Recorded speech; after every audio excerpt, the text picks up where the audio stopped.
Hi everyone! Alam mo ba na pwede kang mag-post sa Facebook kahit tulog ka or busy ka sa work? Yes, gamit ang schedule post feature, pwede mo nang i-set kung anong oras lalabas ang content mo. Sundan mo lang itong ginagawa ko. Narito ang mga advantage ng scheduled post para sa mga working content creators na katulad ko. Siyempre, ang una dyan, consistency sa posting.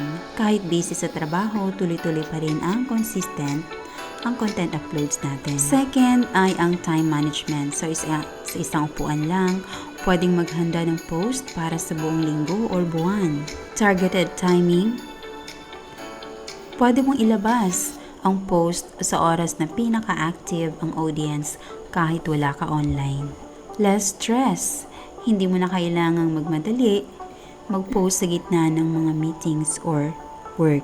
Content planning. So, mas maayos ang daloy ng content dahil nakaplano ng maaga. So, freedom to focus. Mas maraming oras para sa pag-i-edit, para mag-shoot, para mag-brainstorm ng mga bagong ideas. So, dito, pinili ko alas 4 ng madaling araw ipopost. So, schedule for later. So, ayan, pwede na natin click yung post.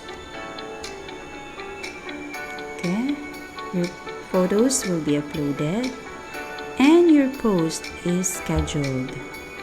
So, ayun, nakaschedule na po yung ating post. So, mamayang 4 o'clock, magpo-post na po yan siya kahit tulog tayo.